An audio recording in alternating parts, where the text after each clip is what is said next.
Good morning, everyone. It's my very great pleasure to be here, and I would like to thank the Open Society Foundation for this invitation. I think we're living in difficult times in Europe right now and difficult times across the globe, and the question of human rights education is becoming much, much more urgent. And so I really welcome this opportunity to talk to you this morning. And I do hope, I'd like to reiterate, I do hope that you will ask questions and write little notes to yourself and post questions through social media, and that at the end we can have a genuine discussion. And that's really very, very important to me, because this is my first visit to Slovakia, so I don't claim to have the expertise that you have in this room. So I really, really hope that we can have an interesting dialogue. I'm going to be talking about human rights as an ethical framework for schooling and particularly for working with young people. And I'm going to be drawing on a book that I published this year to elaborate some of my ideas. And I hope that I will be able to present those in a very practical way. In the book, I'm trying to deal with theory, I'm trying to deal with big political issues in the globe, but I'm also trying to be very practical and to come up with very concrete examples of how we can work with teachers, how teachers can work with students on a very practical day-to-day method. And if there's one message you take home from my contribution to the conference, I hope it will be that human rights are not learning about big issues across the globe always, but are very much focused on the here and now and our own societies and our everyday practices. So if that's the one message you take home, or if it's really hard going to concentrate this morning, I hope that you will remember that one thing, that human rights and human rights education is about the everyday and the immediate for our young people. So I plan to discuss three issues. One is to talk about the national and European context in which we're living, why we really need human rights education. Secondly, I want to think about education for citizenship, because in most countries across the globe we have civic education, we have education for citizenship, and I'm going to argue that some of that education is counterproductive to what we're doing, and that if we infuse that education with human rights, it can be much more inclusive.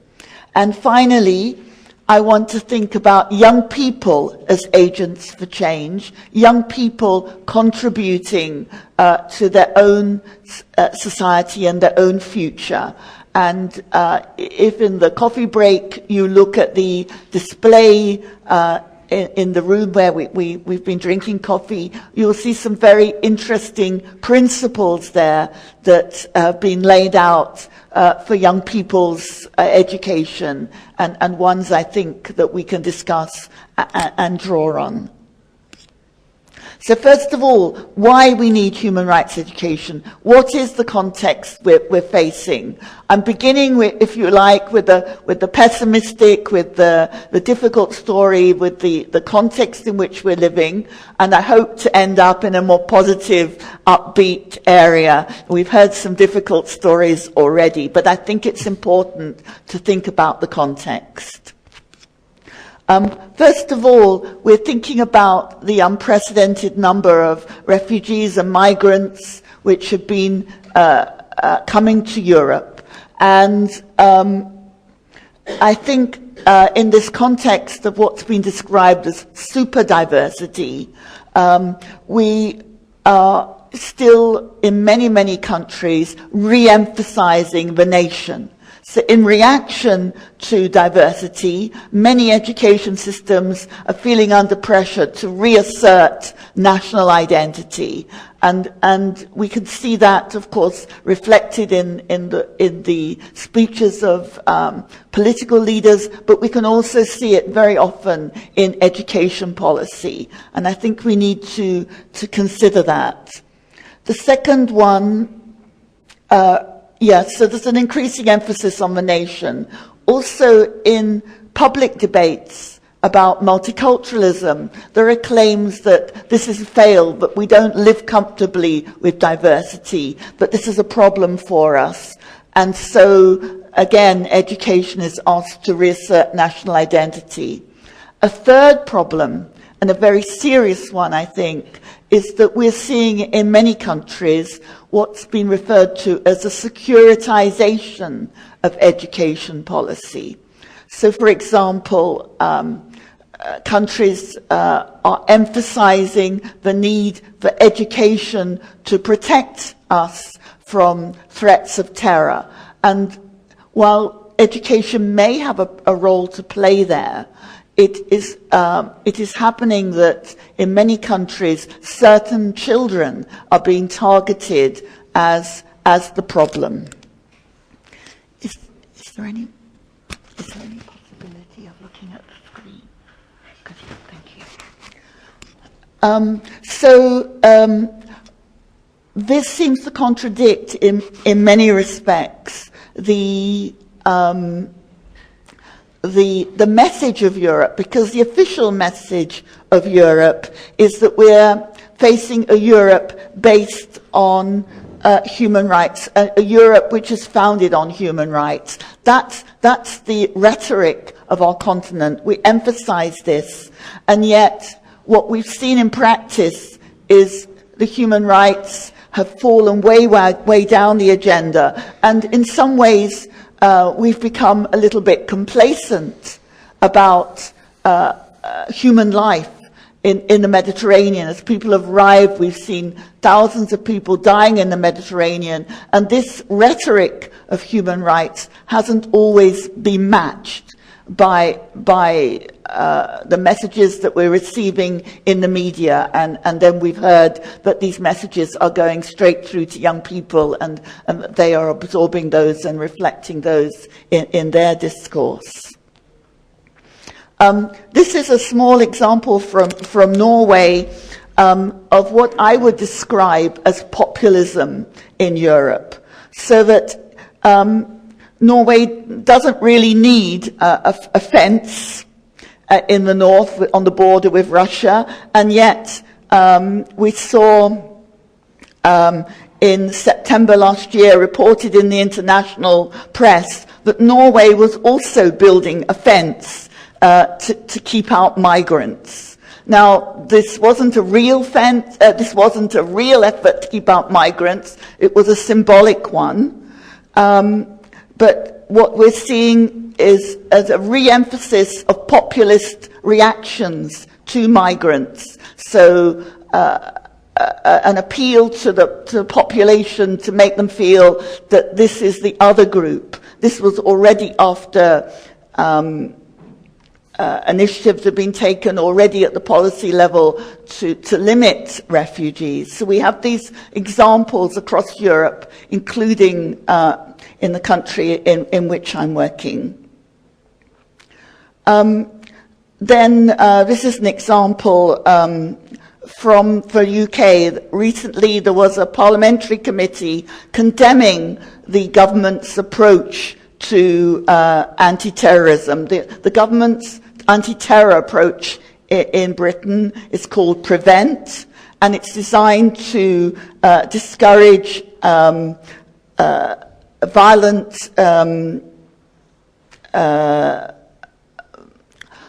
violent expressions of extremism amongst young people.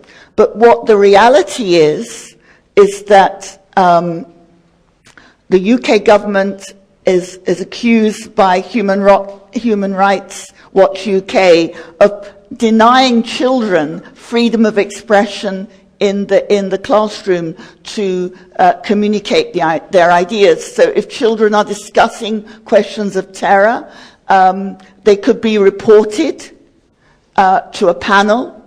That panel includes police officers, and if their parents object to them being reported to that panel, those children can be taken away from their families. So this is a really quite scary denial of children's freedom of expression, because as teenagers, for example, they are thinking through their ideas, thinking through their position, and as they discuss ideas related to terrorism, they are in danger of being reported and treated in a very, very harsh way.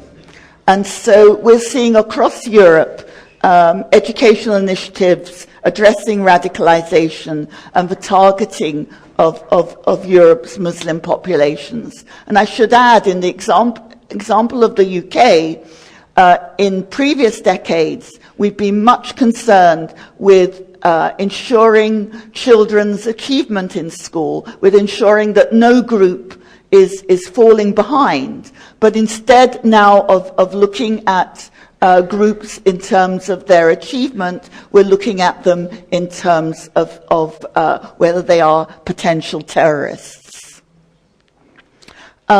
This is rather ironic here, because I was thinking about how these various initiatives have impacted on groups like the Roma, who've experienced segregation, exclusion over a long period, and I was thinking how they'd been made invisible, and my slide actually shows them as invisible here because the picture is missing.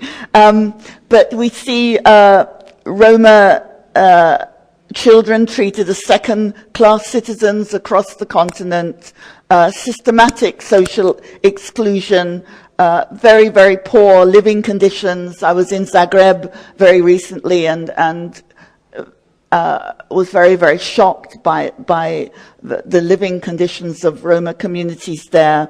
We see forced evictions. We see examples of children put into special schools, as we've heard, or relegated to Roma-only classes. We see bullying and harassment in mainstream schools. And this is a group, I would argue, that are almost falling off the agenda internationally across Europe as we become concerned about questions of security and migration, that we forget this long excluded group. So where does this leave us?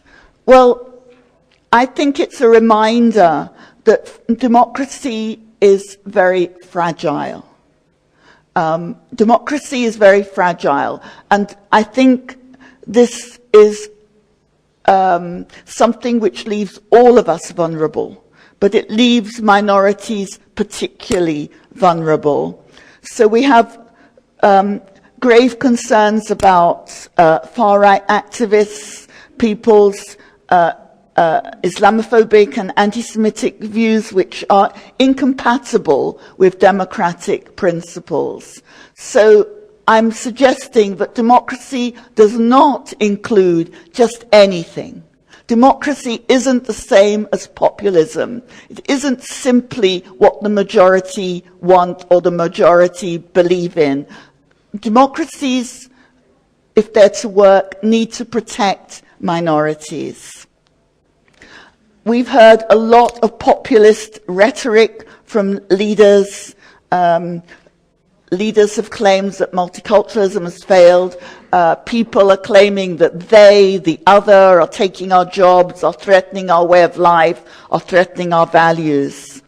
But the Council of Europe has reiterated that identities are a personal matter, that we have the right to identify ourselves and to say how we wish to be seen. And yet the reality is that minorities are increasingly required to choose. Either you're with us or you're against us. Either you're one of us and you conform to our standards, or you are not wanted here. And this kind of rhetoric has led to really nasty situations, and I would illustrate that with the Brexit campaign, with the referendum campaign in the UK, which has resulted in the Brexit decision. That there was a lot of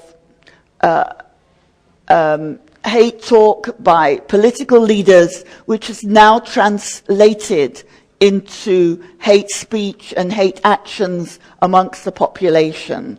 So in the United Kingdom, where I grew up, when I was a child, it was quite common to hear racist remarks. But I was a child several decades ago, and by the time I reached my 30s or 40s, this kind of speech had gone out of the public sphere. But now you get onto public transport, you go in public places, and you find this hate speech creeping back. And it's a result, I would argue, of political leaders, the media presenting certain kinds of viewpoints which then become normalized, so that hate speech becomes normalized.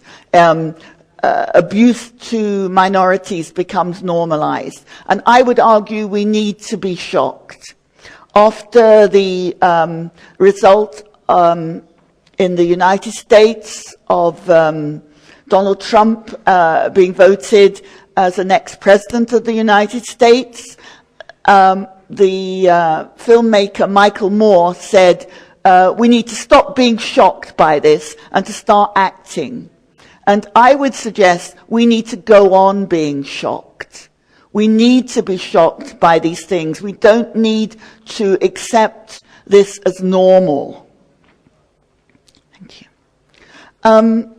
Now, how does this relate then to education? One of the problems of our traditional approach to education and for citizenship and to education for democracy is that we tend to emphasize becoming a citizen of the country in which you're living. So we emphasize how to be a good democratic participant in Norway, for example. But in our classrooms, we have many students who are not citizens. For some of them, they don't aspire to citizenship. They already have a citizenship, a European citizenship, that works for them. So they don't need to be encouraged to be good citizens of Norway, even though they're living there. Of course, they need to understand the rules and laws and so on of the country, but they've got another identity, and that needs to be acknowledged. But some are refugees, undocumented migrants, stateless persons. And if you're trying to teach people to be a good citizen of a particular place and you're not a citizen, it can feel exclusive. But all of them, others are citizens, and yet they're made to feel that they're not.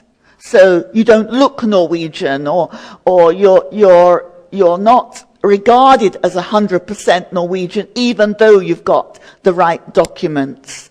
So there are different categories of people there, but all of those people, all those young people in classrooms are all holders of human rights. So what I'm suggesting is, rather than emphasize exclusively national values, we need to emphasize human rights principles. And those national values which we talk about, whether it's Australian national values or British values or Norwegian values or whatever those values happen to be, usually those values that we talk about are internationally agreed principles of human rights: democracy, respect for law, freedom of expression, and so on. These are not peculiar to one society, but they are human rights values, and I think that's important to emphasize. So then, what might effective education for citizenship and human rights actually look like? What should it actually contain? I've argued with my colleague Hugh Starkey that human rights needs to be the basic framework for citizenship learning in a global age, and we need to understand citizenship in 3 different ways. First of all, we've argued that instead of teaching for national citizenship, that we teach for cosmopolitan citizenship. And by cosmopolitan citizenship, I mean citizenship based on this cosmopolitan project of human rights. And cosmopolitanism, by that I mean that we recognize and include everybody at the community of the school, at the community of the city, at the community of the nation, and in the community of the globe. That we emphasize what we have in common. And that citizenship is a status. You have a passport. You're either a Norwegian citizen or you're not. It's an either-or status.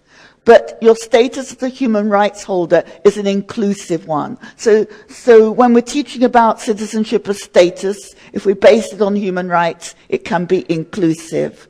But citizenship is also a feeling. It's a feeling of belonging. It's a feeling of identity. It's a feeling of acceptance, inclusion, or possibly exclusion. And to create that sense of belonging, in order to participate as a citizen, you need to feel physically secure, you need to feel psychologically secure, and you need to have a basic social security. And so that feeling of citizenship is related to status, but it's not dependent on that.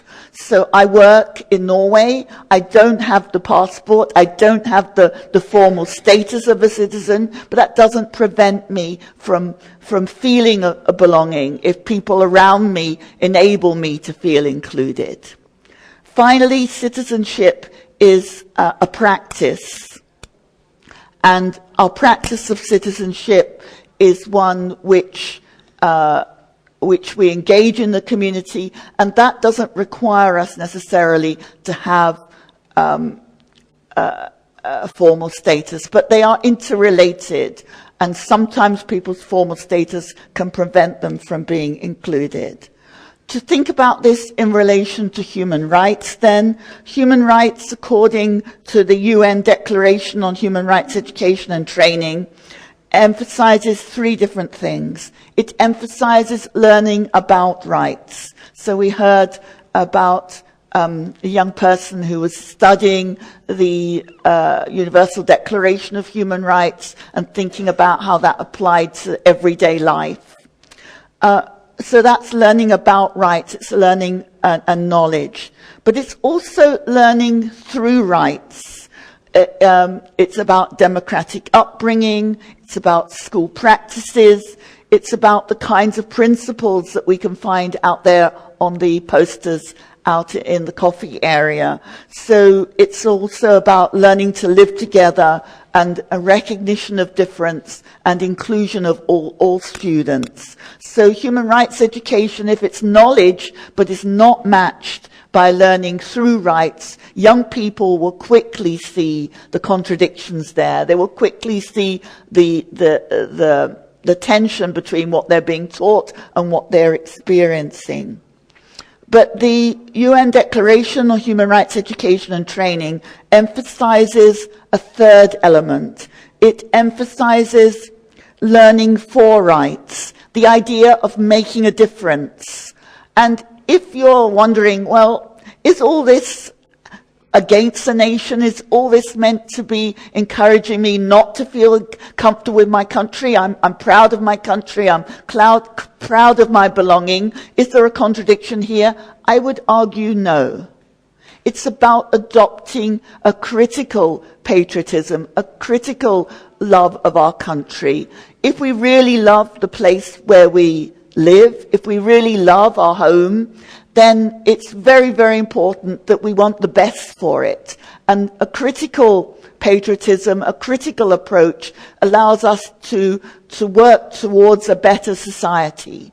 So it's not accepting everything about my country, good or bad, but it's looking critically and encouraging young people to create a stronger future, to create a stronger sense of belonging and an inclusive home.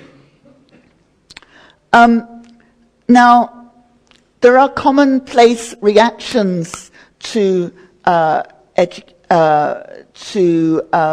education for citizenship, whereby language is seen as a sole barrier to participation. Language is often seen as the reason why the newcomers don't fit into our society. Now, I would argue very, very strongly that learning the language is important in order to participate fully.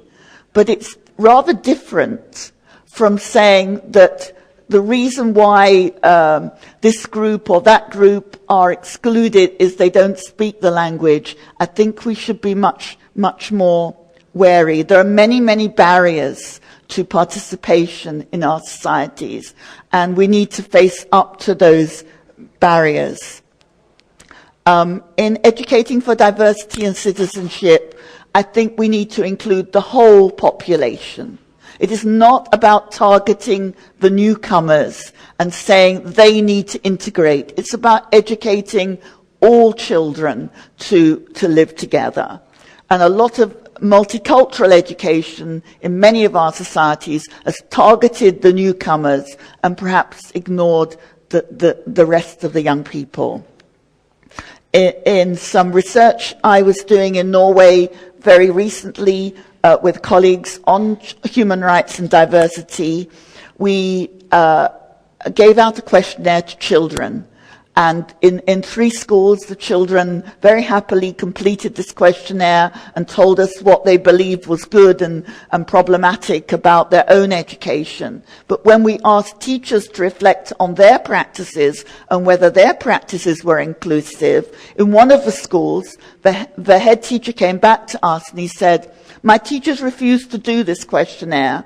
We weren't asking to make judgments, we were simply collecting data. And they don't want to talk about diversity because they say that education for diversity is for schools which are more multicultural than we are." And that was rather ironic because that school was situated very close to a center for refugees, and refugee children were coming to that school. When you walked round the playground of that school, you could hear many languages spoken other than Norwegian. And when you looked at the children, there was a visible diversity. And yet the teacher said, no, this education diversity is for schools much more multicultural than we are. So it was very, very strange. Then we have a crisis response to citizenship and diversity, in which we often respond and introduce human rights education or introduce multicultural education in response to conflicts, to wars, or to civil unrest. So we see post-conflict education initiatives in Northern Ireland. We've seen them in the Balkans, or we've seen these kinds of approaches after civil disturbances, as in Britain in the 1980s, or even in response to terror attacks. We've seen today in France, people are suddenly more concerned about diversity education. And this kind of education, the kind of principles you can see written out on the board out there, are also threatened by this high-stakes testing. We had the PISA results come out recently. So this, I'm not claiming that this is easy for teachers, but I don't think that quality education is incompatible, or good results is incompatible with human rights principles. The main issue that I think we ignore in these approaches is the question of power. And I think the risk in education is ignoring the perspectives of minoritized or marginalized communities. So we have examples in the hall of children saying they want their views to be taken into account. They want teachers who will listen carefully to them. I think we have to work twice as hard to make sure we include the perspectives of minoritized learners, of excluded learners. We need to think about power in the curriculum. Young people can discuss power. They're often very good at this because they often feel in many areas of their lives they feel powerless. So whose knowledge are we learning? Who benefits? Who loses? So in the words of Freire, we need to think about not only to read the word, but to read the world, and to read the world in order to change the world. So human rights education, education for democratic participation must be about in transforming and giving young people an opportunity to make a difference. And if we're talking about the question of integration of newcomers, we need to think very carefully, is this a one-way process or are we allowing a two-way process? So then what are human rights? Because we all assume we know what human rights are, but sometimes people say, well, human rights belong to this group or that group. I think at the very basic level, I would refer to human rights as an expression of the human urge to resist oppression. If we think about that, then I think we can agree that this is a universal idea, that people everywhere want to resist oppression, that people everywhere want to feel included.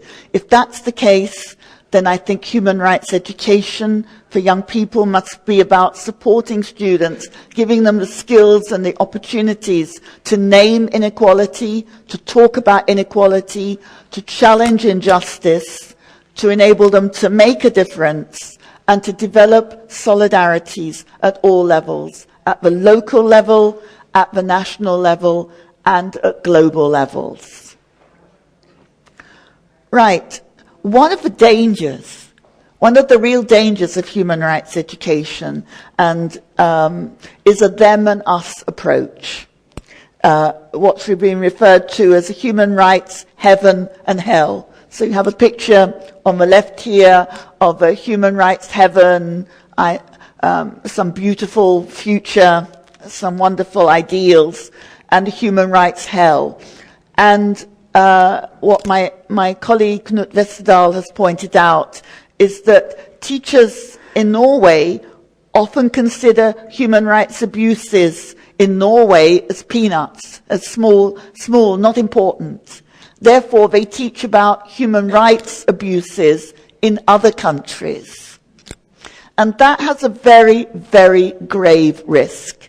It means that first of all, students don't look critically at their own home and see how they might improve it. But even more so, it is a danger of encouraging a sense of moral superiority in children. Our country's fine, but those poor people in the global south who haven't got enough to eat, who don't have enough decent clothing and so on, who suffer diseases, how sad that is. Or those other people that live in dictatorships, whereas we live in a fine democracy. These are always risks of this teaching about human rights abuses elsewhere. So I'm arguing that we need to look critically at our homeland, but not just to teach about human rights abuses, to teach about human rights positive examples, struggles for human rights, successful struggles, and see how they've been realized. One danger, I think, in Europe right at this very moment is that human rights are increasingly associated solely with freedom of expression.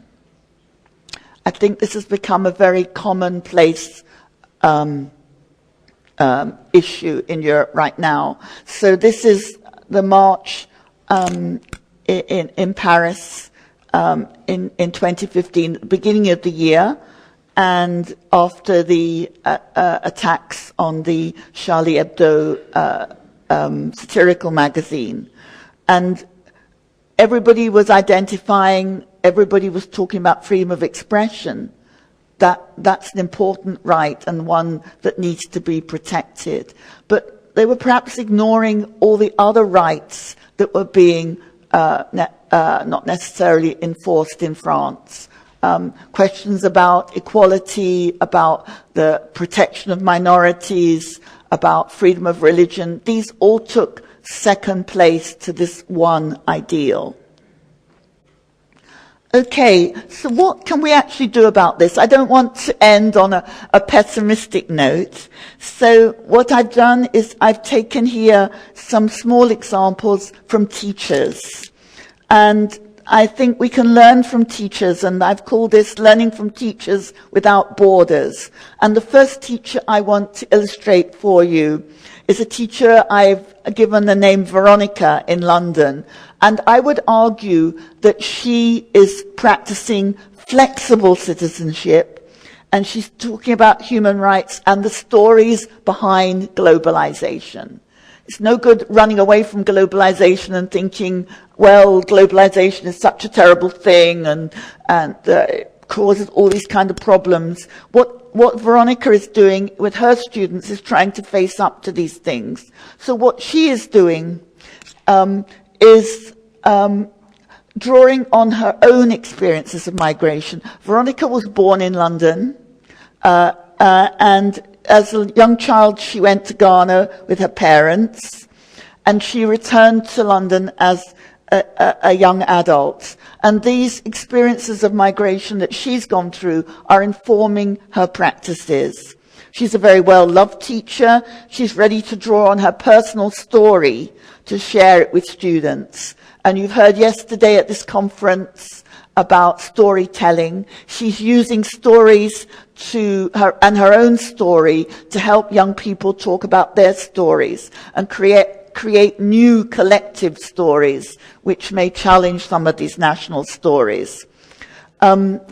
She's practicing flexible citizenship. She's learning from her own children. It's not by chance I've chosen a picture of Veronica with one of her grandchildren, because she's learning from her children when she's encountering problems in her classrooms. Instead of saying, oh dear, oh, how am I going to deal with this? She's actually talking to her own children and learning how they have dealt with it. So when she came across a young student who was difficult behavior in her classroom, she was really running out of ideas on what to do with this young man. She asked her sons, what do you think I should do with him?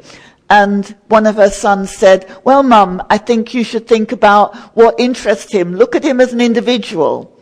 And she discovered that this child in her classroom was falling asleep in the class, and she asked him, what's the matter? And he said, I'm hungry.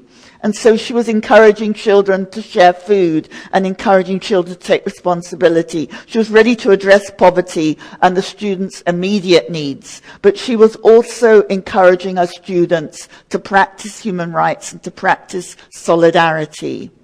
So her experiences and her student experiences help present the human stories behind migration. The next teacher I want to draw on is a teacher that I met last year in Japan, this time last year actually, last November. And he was teaching about the concept of a nation. And he was encouraging people to look critically at the concept of Japan.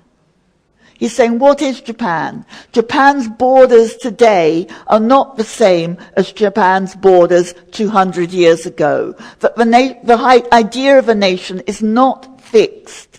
And he was questioning these ideas in the context of what has become in Japan a problem, which is ultra-nationalist feeling growing in certain sectors of the population, and antagonism towards particular minorities, including the Korean minority. So he was using a superhero, students' favorite character, to get children to think about Japan's borders. He was telling the story of a superhero that comes down to earth to live with humans and fight for humans, but is not fully recognized by humans.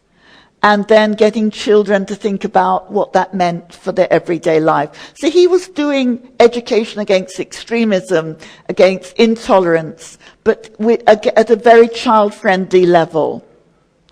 And you can see, perhaps it's difficult to see from the back of the room, but he's got a superhero on his blackboard. He's also got a picture of Anne Frank. He was dealing at this time last year, after the terror attacks last November in Paris, with very real problems, with very real issues, and relating them at a child level, things that children were familiar with, seeing from the news, addressing them directly.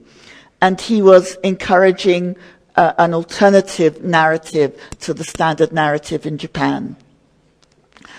And this is his blackboard. You can see now, perhaps more clearly, the superhero. He's not a high-tech teacher. He was drawing the pictures.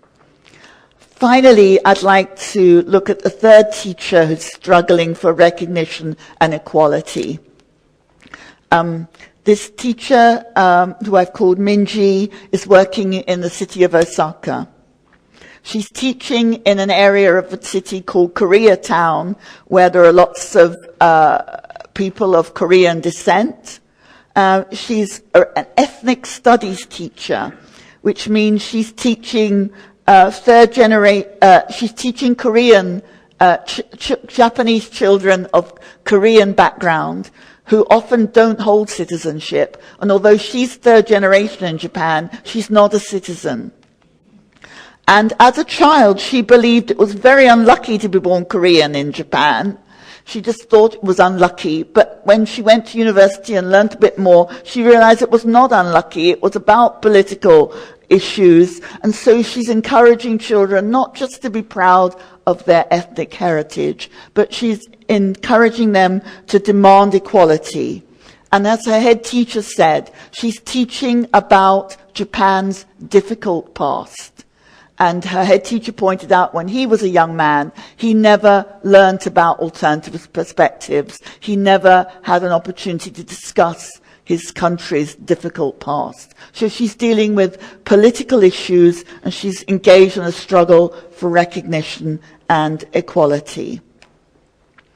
So if we're learning from, this is a third teacher, one in Norway, a Norwegian citizen of Turkish descent, and she's very concerned to wake up her colleagues, she says, to challenge her colleagues, to break down their stereotypes of what it means to be Turkish in Norway, and to break down their stereotypes of what it means to be Norwegian, because of course she herself is Norwegian. She's concerned about well-meaning teachers who are limiting, she argues, children's life chances. And she's particularly concerned about stereotypes in the classroom, teacher stereotypes of Turkish boys. And so what she's doing is designing her own learning materials to prevent another way of developing a both-and identity, that you can be both Norwegian and Turkish in your identity, and you can be proud of a diverse society. So in terms of summing up then, we can apply human rights and social justice education in a number of ways.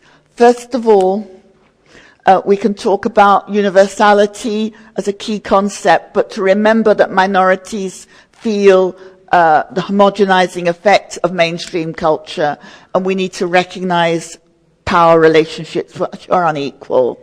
And I would end here on the words of the post-colonial theorist Homi Bhabha, who talks about not just human rights, but the right to narrate, the right to tell stories, to use narrative as a pedagogical tool, to struggle for ongoing struggles, to include those, to get children to tell their own individual stories, and to build new collective stories.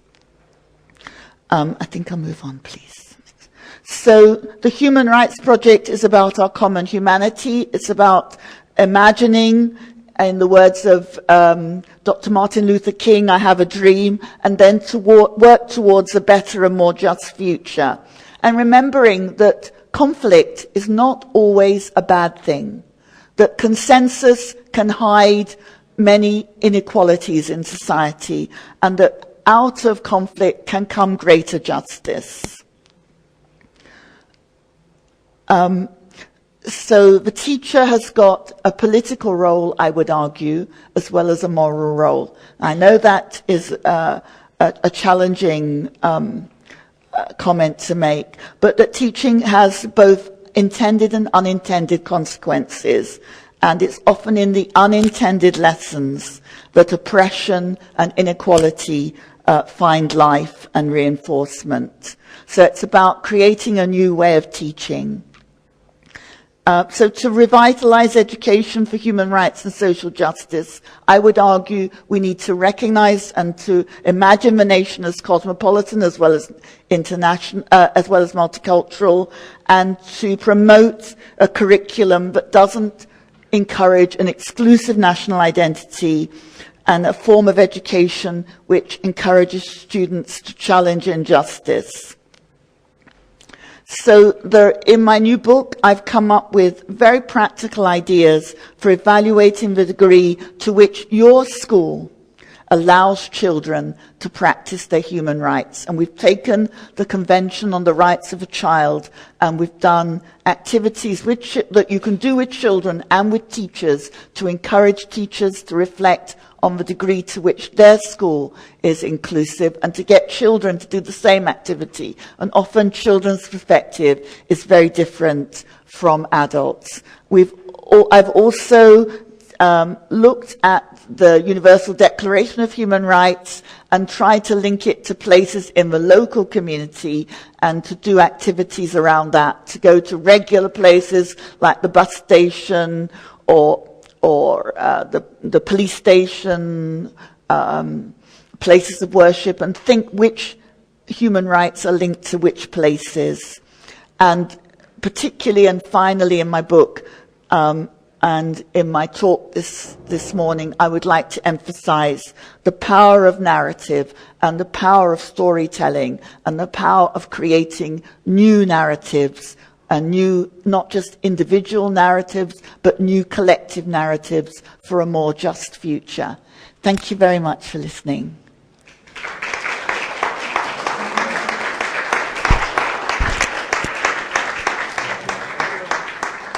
We will follow with discussions and questions from audience, so please take your translation. Yeah. If it's possible. Ďakujem veľmi pekne. Máme zhruba 15 minút na otázky od vás. Ak vás niečo zaujalo, chcete sa niečo spýtať, je teraz najlepšia príležitosť. Máme tu mikrofón, takže vás poprosím, ak sa chcete niečo spýtať, prihláste sa, aby sme mali možnosť zabezpečiť aj preklad. Všimol som si, že je tam jedna otázka na slajdo, tak som veľmi rád, že to používate. A tá otázka sa týkala, ktorá prišla prostredníctvom aplikácie Slido, hovorili ste o tom, ako realizovať vzdelávanie k ľudským právam v rámci školy a v rámci vzdelávania detí v škole, ale je potrebné dostať toto vzdelávanie k širšiemu publiku, k mladým ľuďom, ktorí už nie sú v škole, k dospelým, že kde vidíte tú cestu, ako dostať ľudskoprávne vzdelávanie aj mimo rámec školy.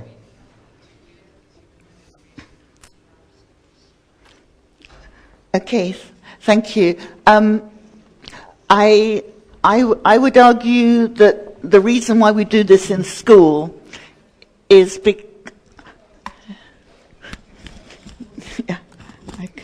I can't hear. The reason why we do this in school is because schools, in principle, are open to everyone, and it's really vital we do this in schools. But I think it's also important in schools to involve non-governmental organizations, and teachers work with other types of groups. And I think human rights education is not simply for children. It needs to be for journalists, for other groups. I think I've seen good examples in some countries of people taking the Universal Declaration of Human Rights and making cartoons on TV and so on. So I think there are many, many practical ways of using the media to engage. I think we also can act as peer educators of our colleagues through social media. So we're often seeing problems of social media, of really hate speech used in social media, but I think our role may be to actually use these kind of media to get the messages, similar messages across. Thank you very much. Máme nejakú otázku z publika? Aha, pardon, ja sa tu takto prehodím.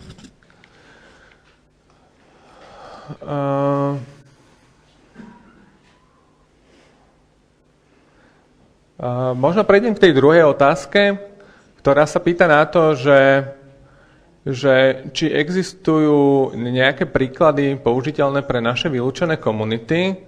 Možno sa to týka hlavne rómskej minority. Vy ste hovorili o tom, že je to problém, ktorý ide tak akože cez celú Európu. Tak možno akým spôsobom sa vysporiadať práve s týmto konkrétnym problémom? Have I got the right? Yes. In Zagreb, very recently, I saw a very interesting way of raising awareness with the more general public, and it involved museum educators, museum workers working with Roma communities and presenting their culture and presenting their ideas, and not just the challenges and the very difficult life they're facing, but their ways of living and so on to a wider public. So I think partnerships is absolutely critical, and actually listening to the voices of the community concerned. Now, I realize that with this particular community, there's a lot of distrust, but within the community of professionals. But I think we really do need to find a way of not thinking about Roma from the outside, but inviting their stories to come to the centre and to allow them to present their stories and their challenges to us directly. So I think that's one thing that's really, really critical, that we don't hear the issue of Roma told through their voices, but through the voices of professionals and so on. I think it's very, very important that we do hear their voices and their concerns. And also we look at issues like the question of Roma from a historical perspective, because I think when I talk to my own students in Norway, for example, they know about Roma migrants who come to Norway right now, but they don't necessarily know about that Norway has its own Roma community, and they don't really know the ways in which that community has been deliberately excluded and made invisible by the state, by the Norwegian state. So I think it's about knowing our own history too. Rovno nadviažem ďalšou otázkou. I will follow with the next question, ktorá mierí vlastne tým spôsobom, že v prípade Rómov hovoríme o vylúčení kvôli nejakej etnickej alebo kultúrnej odlišnosti. Či ten prístup sa mení v prípade vylúčenia skupín z iných dôvodov, napríklad deti so zdravotným znevýhodnením alebo deti s poruchami správania, či ten princíp inklúzie zostáva ten istý, alebo má nejaké iné špecifika, ktoré by sme mali zohľadňovať?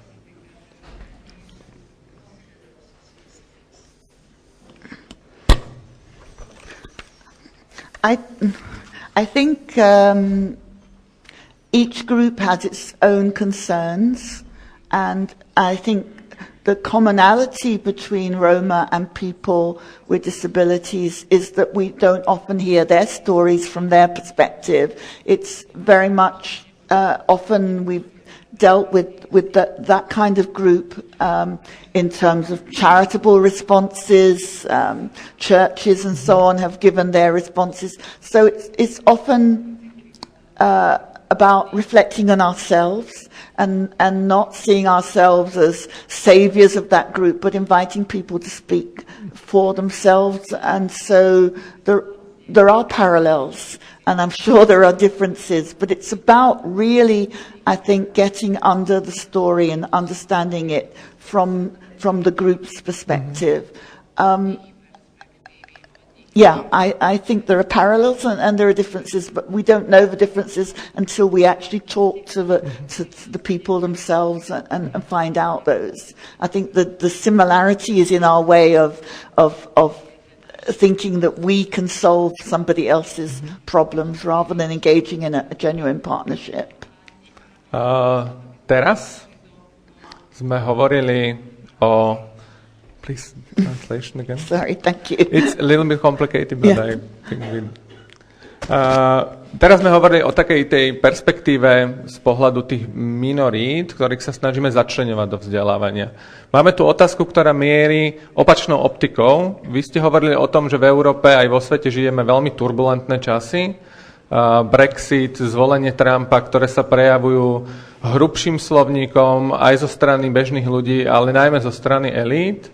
A mnohí ľudia, ktorí sú aj dnes v tejto sále, majú skúsenosť či už z pohľadu učiteľov alebo mimovládnych organizácií, ktoré pôsobia na školách, že sa stretávajú s čoraz tvrdším slovníkom aj zo strany žiakov, s ktorými diskutujú. Ako u mladých ľudí, ktorí inklinujú veľmi často k tomu, aby sa postavili na tú stranu toho extrému. Napríklad v takých študentských voľbách, ktoré sa na Slovensku realizujú, je to až 30 až 40% mladých ľudí, ktorí priznávajú, že keby mohli, tak by volili extrémistické strany. Že ako u týchto ľudí vzbudiť záujem o problematiku ľudských práv, keď už na tej štartovej čiare sú nastavení veľmi negatívne a majú odpor k tejto téme.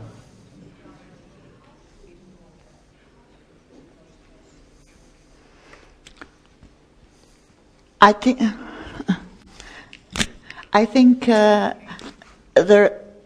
the ways of doing this are open for discussion here. I think I have students who are teachers who have said we need to allow those young people to express their ideas and to work through their ideas. I have others who have argued no, because actually they're giving a chance to repeat and recruit others. I think there are spaces, particularly in youth work, when you can get groups of young people with similar views and sit down and listen to them and listen to their concerns. But I think in the classroom, there needs to be an agreement about a safe environment. And that's also a principle you put out there. So if people are being allowed to express some of those extreme views in the classroom, it can feel very threatening to other students. So I do believe that those young people need an opportunity to discuss those ideas and to see alternative ways of looking at things. But I'm not sure that the classroom, which is supposed to be a safe learning environment for everybody, is the right place. I have seen very good examples of this being tackled in small groups, through youth work, through beyond school. But I do think we need to make sure that school is a safe place for everyone. And so I am a little concerned when teachers argue that we can explore this in general. Other teachers avoid hearing. Teachers are very, very good, I think, at not hearing racist remarks, at not hearing hate speech when it's uttered in the classroom. And I think right from a young age, children can work together to agree a set of principles in class about what is acceptable, what is inclusive. Young children have a very strong idea about what's fair and unfair. And if children agree a set of principles for their own classroom, then I think they can help guarantee that safe environment and can influence each other. In the case of Veronica, she also dealt with this kind of extreme opinion in the classroom. But when the children had focused on the stories of refugees and migrants, and there'd been hate speech against migrants, one of her students came back and said, I hadn't realized how my ideas were affecting my fellow classmates. So it's about creating an environment where children have an understanding and students have an understanding of the impact of their words on their peers. I think that can also make a difference. Thank you very much for your inspirative talk. Ďakujem veľmi pekne za váš príspevok.